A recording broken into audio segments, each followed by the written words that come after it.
Hello viewers, welcome. ಇವತ್ತು ನಾವು ಈ ಒಂದು ವಿಡಿಯೋದಲ್ಲಿ ದೊಡ್ಡವರ ದಾರಿ ಎಂಬ ಒಂದು ಪಾಠದ ಬಗ್ಗೆ ತಿಳಿದುಕೊಳ್ಳೋಣ. ಓಕೆನಾ? ಅದಕ್ಕೂ ಮೊದಲು ನೀವೇನಾದರೂ ಫಸ್ಟ್ ಟೈಮ್ ನಮ್ಮ ಚಾನಲ್ ನೋಡ್ತಿದ್ರೆ ಪ್ಲೀಸ್ ಸಬ್ಸ್ಕ್ರೈಬ್ ಮಾಡ್ಕೊಳ್ಳಿ. ಆಗ ನಾವು ಯಾವುದೇ ಒಂದು ವಿಡಿಯೋ ಮಾಡಿದರೂ ಸಹ ನಿಮಗೆ ನೋಟಿಫಿಕೇಶನ್ ಬರುತ್ತೆ. ಓಕೆ, ಈಗ ಸ್ಟಾರ್ಟ್ ಮಾಡೋಣವಾ? ಡಾಕ್ಟರ್ ರಾಜೇಂದ್ರ ಪ್ರಸಾದ್. ಡಾಕ್ಟರ್ ರಾಜೇಂದ್ರ ಪ್ರಸಾದರು ಭಾರತದ ಪ್ರಥಮ ರಾಷ್ಟ್ರಪತಿಗಳು. ಅತ್ಯಂತ ಉನ್ನತ ಸ್ಥಾನಕ್ಕೇರಿದರೂ ಸರಳ ಜೀವನ ನಡೆಸಿದವರು. ಜನಕ ಮಹಾರಾಜನಂತೆ ಅವರದು ಕುಶ ಸದೃಶ ಜೀವನ. ಅವರು ಕೋಪವನ್ನು ಹತ್ತಿಕ್ಕಬಲ್ಲವರಾಗಿದ್ದರು. ಬಾಳಿನಲ್ಲಿ ಶಿಸ್ತು, ಸಂಯಮ, ಸಮಯ ಪಾಲನೆ ಇವುಗಳಿಗೆ ಭಾರಿ ಮಹತ್ವ ನೀಡುತ್ತಿದ್ದರು. ತಾವು ಜನರ ಸೇವಕ ಎಂದು ಹೇಳಿಕೊಳ್ಳುತ್ತಿದ್ದರು. ಒಂದು ದಿನ ಕಚೇರಿಯ ಕೆಲಸ ಮುಗಿಸಿ ರಾಜೇಂದ್ರ ಪ್ರಸಾದರು ಮನೆಗೆ ಬಂದಾಗ ಅವರ ಒಂದು ಪುಸ್ತಕದ ಹಲವು ಪುಟಗಳು ಅಲ್ಲಲ್ಲಿ ಚೆಲ್ಲಾಪಿಲ್ಲಿಯಾಗಿ ಹರಿದು ಬಿದ್ದಿರುವುದನ್ನು ನೋಡಿದರು.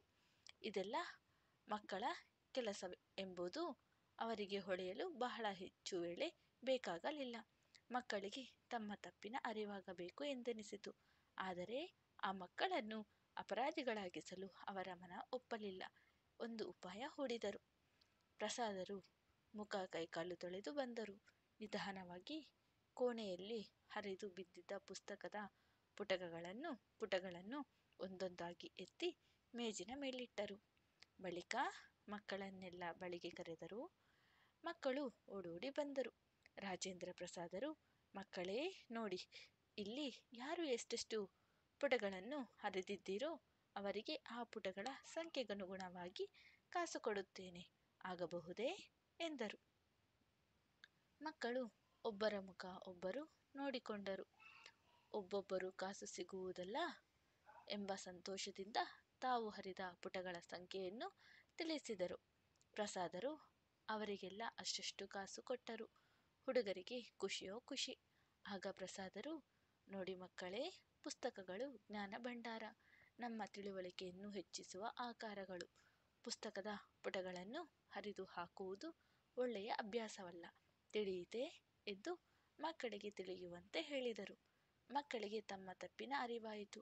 ಅವರೆಲ್ಲ ರಾಜೇಂದ್ರರಿಗೆ, ತಾತ, ನಾವು ಇನ್ನು ಮುಂದೆ ಎಂದೂ ಪುಸ್ತಕಗಳ ಪುಟಗಳನ್ನು ಹರಿಯುವುದಿಲ್ಲ, ಜೋಪಾನ ಮಾಡುತ್ತೇವೆ ಎಂದು ಪ್ರಮಾಣ ಮಾಡಿ ಹೇಳಿದರು. ಪ್ರಸಾದರಿಗೆ ಸಮಾಧಾನವಾಯಿತು. ಮಕ್ಕಳಲ್ಲಿ ಅಪರಾಧಿ ಮನೋಭಾವ ಮೂಡಲಿಲ್ಲ. ದೊಡ್ಡ ವ್ಯಕ್ತಿಗಳೇ ಹಾಗೆ, ಕೋಪ, ಅಸಹನೆ, ತಾಳ್ಮೆಗೆಡುವುದು ಇವೆಲ್ಲ ಅವರಿಂದ ದೂರ. ಪ್ರಗತಿಯ ಗುಟ್ಟೇ ಅದು. ಡಾಕ್ಟರ್ ಜಾಕಿರ್ ಹುಸೇನ್. ಡಾಕ್ಟರ್ ಜಾಕಿರ್ ಹುಸೇನರು ಭಾರತೀಯ ಶಿಕ್ಷಣದ ಅಭಿವೃದ್ಧಿ ಹಾಗೂ ಸುಧಾರಣೆ ಕುರಿತಂತೆ ಹಲವು ಪುಸ್ತಕಗಳನ್ನು ಬರೆದವರು. ಭಾರತಕ್ಕೆ ಸ್ವಾತಂತ್ರ್ಯ ಬಂದ ಬಳಿಕ ಬಿಹಾರದ ರಾಜ್ಯಪಾಲರಾಗಿ, ಭಾರತದ ಉಪ ರಾಷ್ಟ್ರಪತಿಗಳಾಗಿ, ಅನಂತರ ರಾಷ್ಟ್ರಪತಿಗಳಾಗಿ ದುಡಿದವರು.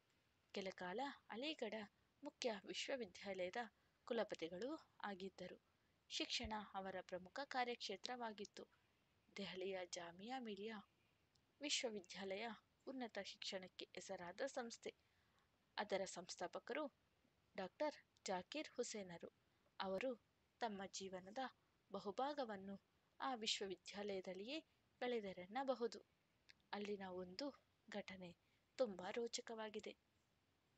ಡಾಕ್ಟರ್ ಜಾಕಿರ್ ಹುಸೇನರು ಶಿಸ್ತು ಮತ್ತು ಶುಚಿಗೆ ಅಪಾರ ಮಹತ್ವ ನೀಡುತ್ತಿದ್ದರು. ಎಲ್ಲ ವಿದ್ಯಾರ್ಥಿಗಳು ಪ್ರತಿನಿತ್ಯ ಶುಚಿಯಾದ ಬಟ್ಟೆಗಳನ್ನು ಧರಿಸಿ ಕಾಲೇಜಿಗೆ ಬರಬೇಕು ಹಾಗೂ ಕಾಲಿಗೆ ಹಾಕಿದ ಬೂಟುಗಳನ್ನು ಚೆನ್ನಾಗಿ ಪಾಲಿಶ್ ಮಾಡಿರಬೇಕು ಎಂದು ಹೇಳುತ್ತಿದ್ದರು. ಆದರೆ ಎಷ್ಟೋ ವಿದ್ಯಾರ್ಥಿಗಳು ಜಾಕಿರ್ ಹುಸೇನರು ಹೇಳಿದುದನ್ನು ಸರಿಯಾಗಿ ಪಾಲಿಸುತ್ತಿರಲಿಲ್ಲ. ಇದರಿಂದ ಶಿಸ್ತಿಗೆ ಭಂಗವಾಗುವುದೆಂದು ಹುಸೇನರು ಅಭಿಪ್ರಾಯ ಪಟ್ಟರು. ವಿದ್ಯಾರ್ಥಿಗಳಿಗೆ ಬುದ್ಧಿ ಕಲಿಸಲು ತಾವೇ ಒಂದು ದಾರಿ ಕಂಡುಕೊಂಡರು. ಒಂದು ದಿನ ವಿಶ್ವವಿದ್ಯಾಲಯದ ಪ್ರವೇಶ ದ್ವಾರದಲ್ಲಿ ಜಾಕಿರ್ ಹುಸೇನರು ಒಬ್ಬ ಬೂಟ್ ಪಾಲಿಶ್ ಹಾಕುವವನ ವೇಷದಲ್ಲಿ ಕುಳಿತಿದ್ದು ವಿದ್ಯಾರ್ಥಿಗಳ ಗಮನಕ್ಕೆ ಬಂತು. ಕುಲಪತಿಗಳು ಕೈಯಲ್ಲಿ ಪಾಲಿಶ್ ಡಬ್ಬಿ, ಬ್ರಷ್ ಹಿಡಿದು ಕುಳಿತಿದ್ದ ದೃಶ್ಯ ಕಂಡ ವಿದ್ಯಾರ್ಥಿಗಳು ತಮ್ಮ ವರ್ತನೆಗೆ ನಾಚಿದರು. ಒಂದಿಬ್ಬರು ಪಾಲಿಶ್ ಹಾಕಿಕೊಂಡು ಆಗಿತ್ತು. ಅಂದಿನಿಂದ ವಿದ್ಯಾರ್ಥಿಗಳು ನೀಟಾಗಿ ಬಟ್ಟೆ ಧರಿಸಿಕೊಂಡು ಬೂಟ್ಗಳಿಗೆ ಪಾಲಿಶ್ ಹಾಕಿಕೊಂಡು ಕಾಲೇಜಿಗೆ ಬರತೊಡಗಿದರು. ಇದು ವಿದ್ಯಾರ್ಥಿಗಳ ಬಾಳಿನಲ್ಲಿ ಶಿಸ್ತು ಬೆಳೆಸಿಕೊಳ್ಳಲು ನೆರವಾಯಿತು. ಶಿಸ್ತು ಮೂಡಿಸಿಕೊಳ್ಳಿ, ಇದು ಜಾಕಿರ್ ಹುಸೇನರ ಆದೇಶವಾಗಿತ್ತು. ಇಷ್ಟು ಈ ಒಂದು ಪಾಠ ಆಗಿದೆ. ಓಕೆನಾ? ನಿಮ್ಗೇನಾದರೂ ಈ ಒಂದು ಪಾಠ ಇಷ್ಟ ಆಗಿದ್ರೆ ಪ್ಲೀಸ್ ಲೈಕ್ ಆ್ಯಂಡ್ ಸಬ್ಸ್ಕ್ರೈಬ್ ಮಾಡಿ. Thank you for watching the video. Thank you.